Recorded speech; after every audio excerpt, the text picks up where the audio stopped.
Hello friends, welcome to my YouTube channel Niramya 7। आज अपने इस वीडियो में मैं आपको कॉन्टैक्ट डर्मेटाइटिस या जिसको हम एक्जिमा भी बोलते हैं।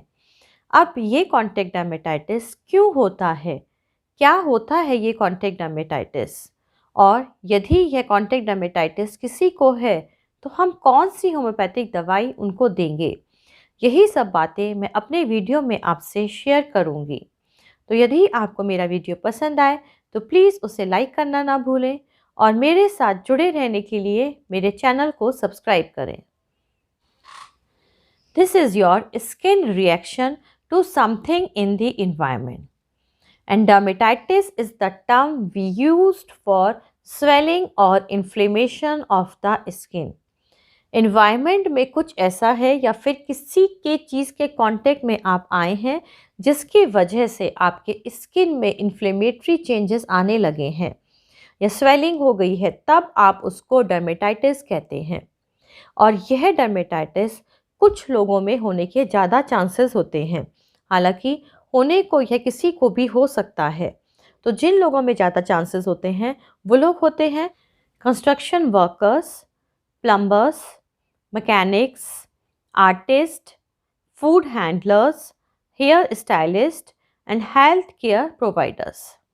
अब यह डर्मेटाइटिस आपको सिंगल एक्सपोजर यानी कि एक ही बार आप किसी चीज़ के कांटेक्ट में आए हैं, चाहे वो एलर्जन हो या फिर कोई केमिकल हो, और आपकी स्किन में रिएक्शंस होने शुरू हो गए हैं, या फिर रिपीटेड एक्सपोजर, आप किसी चीज़ को बार बार यूज़ कर रहे हैं, उसके बाद आपके स्किन में चेंजेस आने लग गए हैं, तब यानी कि वह रिपीटेड एक्सपोजर के बाद हो रही है। अब इस तरीके की डर्मेटाइटिस को हमने दो भागों में डिवाइड कर दिया है। तो first is allergic contact dermatitis and second is irritant contact dermatitis. तो एलर्जिक कॉन्टैक्ट डर्मेटाइटिस जो होती है वह किसी न किसी एलर्जन की वजह से होती है, यानी कि बॉडी में एलर्जिक रिएक्शन होता है उस चीज़ का। अब वो सब्सटेंस कुछ भी हो सकता है, चाहे वह कोई मेटल हो, आपने कोई ज्वेलरी पहनी हो, उसकी वजह से आपको एकदम से एलर्जिक रिएक्शन हो गया, या फिर आपने किसी चीज़ को टच किया है, कोई कॉस्मेटिक प्रोडक्ट है आपने फर्स्ट टाइम यूज़ किया है और आपको उसकी वजह से स्किन में रैशेस आने लग गए हैं। Second is irritant contact dermatitis.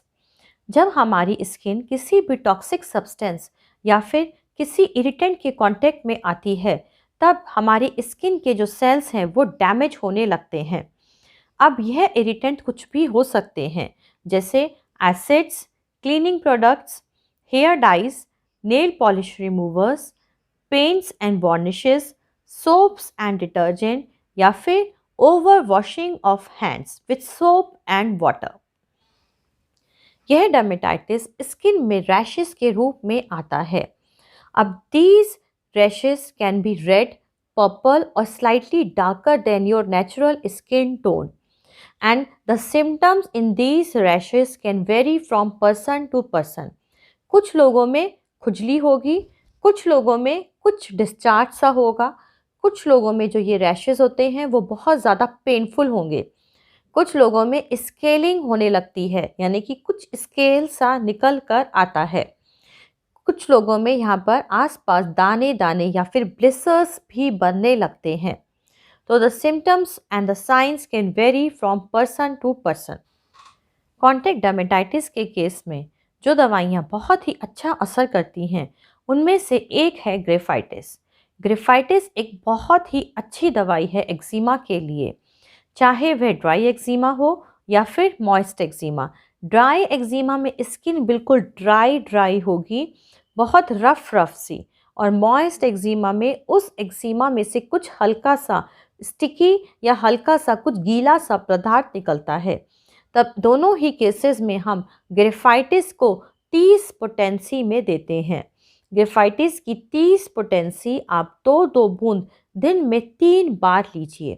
Graphites एक बहुत ही अच्छी दवा है एक्जिमा के लिए। Second medicine is petroleum. Petroleum तब आती है जब स्किन में क्रैक्स के साथ साथ हल्का सा ब्लड भी आने लगे। क्रैक्स इतने डीप होते हैं कि उसमें ब्लड भी आने लगता है, और पेट्रोलियम में जो स्किन कंडीशंस होती हैं वो विंटर्स में यानी कि सर्दियों में ज़्यादा बढ़ जाती हैं।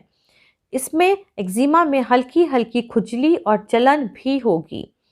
पेट्रोलियम का जो एक्जिमा मोस्टली हैंड्स में होता है, तब हम पेट्रोलियम 30 पोटेंसी में देते हैं। 30 पोटेंसी में 2-2 बूंदें दिन में 3 बार आप टंग पर लीजिए। Third medicine is ars iod. Ars iod एक बहुत अच्छी दवाई है जब एक्जिमा ड्राई हो, उसमें से स्केल्स निकल कर आ रहे हो, बहुत ज़्यादा खुजली हो और वो खुजली या एक्जिमा अगर हम उसको वॉश करेंगे तो उसके सिम्टम्स बढ़ते हैं। दाढ़ी के एक्जिमा के लिए भी आर्स आयोड एक बहुत ही अच्छी दवाई है। तो आर्स आयोड को आप 30 पोटेंसी में लें और 2-2 बूंदें दिन में 3 बार टंग पर डालें। Fourth medicine is natrum mur. Natrum mur हम उन लोगों में देते हैं जिनका एक्जिमा इमोशनल स्ट्रेस की वजह से बढ़ जाता है और जो फ्लेक्स होते हैं वो वाइट कलर के होते हैं। अब इरिटेंट कॉन्टैक्ट डर्मेटाइटिस या फिर एलर्जिक कॉन्टैक्ट डर्मेटाइटिस किसी को भी है और स्केल्स आ रहे हैं बहुत ज़्यादा स्किन में, तब हम काली सल्फ 6x और काली म्यूर 6x की 4-4 गोलियां सुबह, दोपहर और शाम को लेने को बोलेंगे।